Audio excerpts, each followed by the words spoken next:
All right. Good morning. Hello. It's a great day to be sober, right? Yeah. We got a beautiful day. We got the sun shining. All right. Welcome, everybody. It's right over here at like 1 o'clock. So I wrote things down because if I don't write it down, I'm just going to ramble. So I'm trying to find a way for me to see. All right. People want to feel like they belong. They want to come and not feel like they have to check themselves at the door. I read this in a New York Times article a couple of days ago. It was about diversity and inclusion in workplaces in the corporate environment. But it was talking about a shift from divisiveness into belonging. We must address racism, sexism, homophobia, and antisemitism. But an overemphasis on identity groups and a tendency to reduce people to victim and villain can strip agency from and alienate everyone, including people of color. Most of us suffer from a zero-sum mindset. If I support you, then I'm going to lose. Good morning. My name is Belinda Thurston. I run a donation-based community outreach yoga here in Lansing. It's been running for the last 13 years. It's called Just Be Yoga. Woo! I teach yoga to all, but generally to those who we might consider marginalized.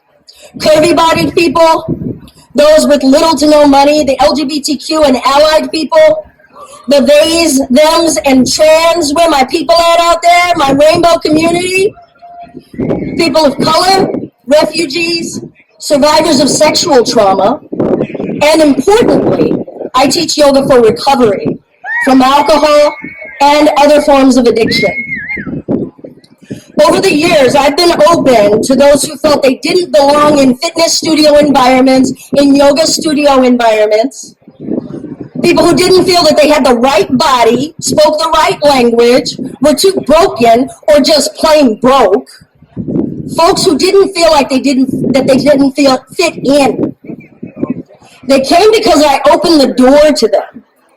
They came to learn how to feel like they fit in their bodies, in their breath, and in their minds. They came to me, a not skinny, not white, mixed race, female identifying, queer, survivor of sexual trauma and violence, and a suicide attempt survivor. A child of an alcoholic and dysfunctional family, and an alcoholic myself. I celebrate 3 years and 8 months today of continuous sobriety. Yoga means connection and union. Connecting what feels fractured, misaligned, and out of balance in my body and my relationships with others. Alcoholism and addiction have at its core a need to restore and recover misaligned thinking, core beliefs, a wound, a trauma, an imbalance of body, mind, and spirit. In the yoga environment and the recovery community, I come seeking that connection and that belonging. I need the door to be open. But too often, the welcome sign doesn't appeal to those outside the margins. We can and must do better. Too many of us are sick and suffering and dying from addictions. I lost 2 friends to addiction and mental health crisis this year. They were people of color and queer. They struggled with their addiction and struggled with belonging. If creating a sense of belonging could help one person find recovery, it's more than worth it. I'm not going to say that I drank because I'm a person of color or because I'm a person who identifies as queer. I'm not going to say that I drank because of oppression, that I was never given a fair shake at life. I drank because the disease of alcoholism tells me that it is better for me to seek a poison to solve all of my feelings that I have inside of me. that make me feel inadequate, that give me fear, that make me feel insecure, that make me want to hide. I'm the daughter of a single black mother. I was co-raised with her and an alcoholic grandmother. My grandmother was born in 1920, the youngest child of a man born into slavery. I was born in 1968, the daughter of a Black Power revolutionary. I was a fair-skinned, slanted-eyed child in a very black community. I was sent to private schools. I was in youth orchestra. I got all A's. But I was also bullied by black kids and Latino kids in my neighborhood. I was called Ching Chong China Girl and chased home crying. I was told by black friends in school that I must think that I'm better than them because I'm light-skinned. I grew up feeling unwanted and not belonging in every community, whether it was a white community or a community of color. I felt marginalized within the marginalized. I also suffered a lot of physical violence in my family, and I was molested and raped from the age of 5 until the age of 11. I took my first drink at the age of 12, drinking from my grandmother's gallon vodka bottle and taking her prescription meds. I spent my 13th birthday in the mental health ward for that suicide attempt. I didn't talk about any of this. No police were ever called, no social services ever came to see it or rescue me. I didn't tell my friends about my insecurities. I just tried to fit in to whatever group I was near at whatever time. I was a shapeshifter. I would go to college, my first geographic change. I didn't want to fit in with black students and didn't want to fit in with white students. I drank out of nervousness, but it still wasn't a regular thing. I never came out as gay to my family. I was raised to believe black folks aren't gay and didn't figure that I needed any other reason to have them be disappointed in me. Rape and suicide attempt had caused enough shame. So I lived closeted until about 8 years ago. Long after my mother and grandmother had died, I became a journalist and drank socially and professionally, never talking about the horrors I had written about, keeping a stiff upper lip and a socially upstanding outward appearance. We don't air our dirty laundry in our business. That's my grandmother's style of alcoholism. I didn't know how to live in my own skin. As a woman, as a queer person, as a black woman, as a fatherless Asian woman. By the time they died, I was drinking daily and hard and thought I was managing it, but it was already managing me. Planning my next drink, after work, while at work, weekend drinking, and finally just plain old at-home drinking. Doing yoga work and helping the community was all that was keeping me from drowning in my cups, as we say. People were coming to me for a sense of belonging and connection, and they were just reflecting my own wound. It was time to heal those wounds. I took my last drink September 17, 2019. The rooms of AA welcomed me. I went to meetings with a desperation. I didn't care who was in the meetings and if they accepted me. I didn't want to drink again, as only the dying can. I only met a few handful of people of color in the 6 months before COVID in the rooms. I only met 2 gay people in the rooms before COVID. Then Zoom rooms happened, and I found people of color meetings and LGBTQIA meetings, and a new level of belonging started to happen. I was getting something I needed that I didn't know was missing, a sense of belonging. I could speak freely about resentments and fears and insecurities in my inventory. I could let myself be seen as my whole self, an alcoholic and a black woman with fears about injustice and racism. I could be seen as a queer person with guilt and shame, as well as pride and exploration. Nothing was off limits to share. I would not have done this in the rooms in person here at that time. I've known black people in recovery be told that their comments about fears and anger with the George Floyd killing were outside issues. I've known trans alcoholics be ridiculed after meetings and made to feel unsafe. I've seen women shoo men out of a women's meeting when they came in mistakenly. Those men may have been identified as women. Those men may have needed recovery that day. They were not made to feel they belong. How many of you have heard of Jimmy M? Jimmy M is often referred to as the first lady of Black AA. In 1948, Jimmy made a phone call to the South Bend, Indiana AA, and she was told simply that AA was for white people only. In the book Heroes of Black AA, it reads, but a small few of the white AAs began to say to themselves, we can't turn them away like that. This is a spiritual program. Can we put principles before personalities? They ended up letting Jimmy and a black guy be in the kitchen to listen to the meeting. They even gave them chipped and broken coffee cups to drink from the coffee. Jimmy ended up passing away in 2002 with 57 years of continuous sobriety. If she can do that, I can stay in these rooms.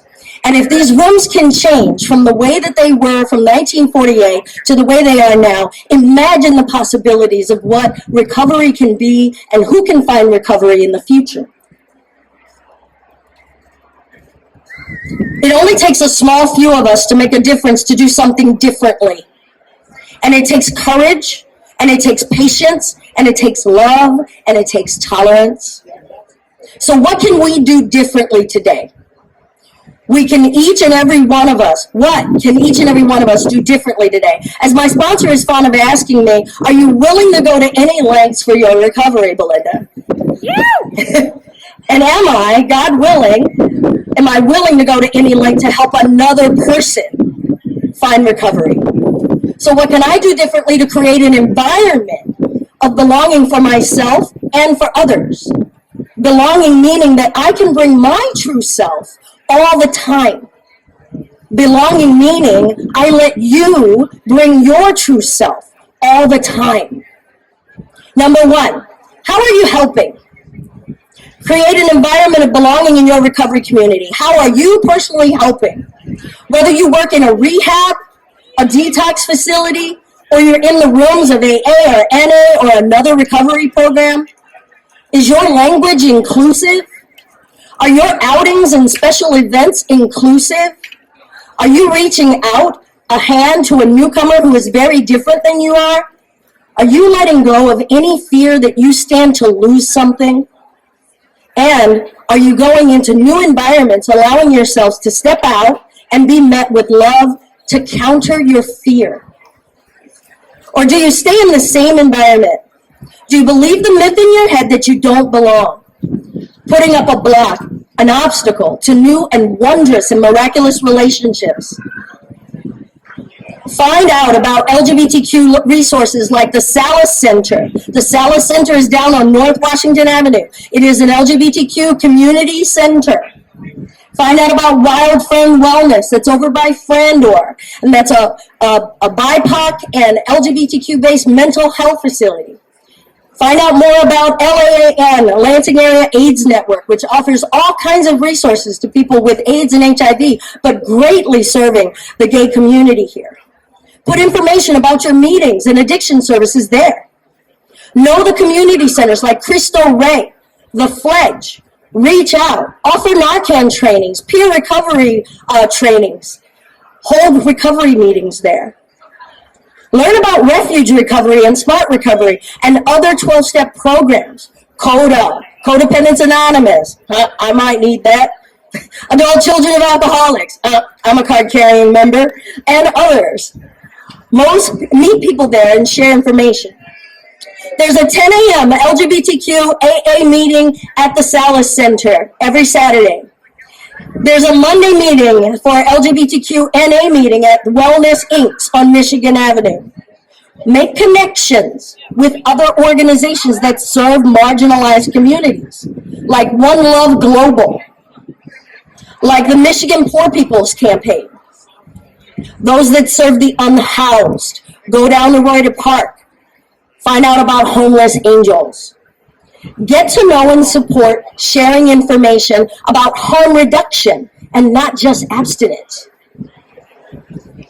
If you are outside the margins as I am, a person of color, queer or non-binary, trans, don't let people who look differently than you make you fear the oppression and injustice and degradation that our people have endured.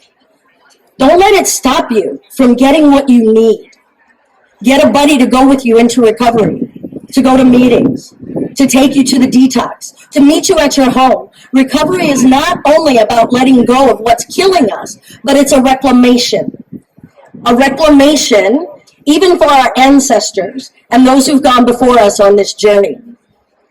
Our recovery is a reclamation and a discovery. Reach out for your recovery no matter what. And don't let people, places, things, and what you think about them or what you think they think about you stop you from reaching for your life, because your life is worth saving. Your life is worth it. I've learned in my recovery journey and heard many times from friends in the program, from people I respect who have been trudging this road longer than I am, is that much will be required of me. Much is required of me, not just for my own sobriety and my continued spiritual well-being and helping others, but more will be revealed and more will be required of me. And that means questioning and challenging my core beliefs in the causes and conditions of the things that make me feel separate from you. And conversely, what makes you feel separate from me? More is required, and that isn't easy. It's simple, but it isn't easy.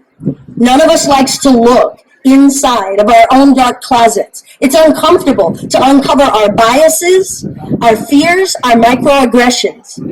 But man, do we feel better when we clean those closets and we see how roomy and spacious it is. There's room for all of us. It's not a zero-sum game. If I support you, I'm not going to lose. All right? Thank you so much, everybody. Have an awesome day. Enjoy all of the speakers. Check out all of the booths. It's an honor to be here and to be of service. Peace.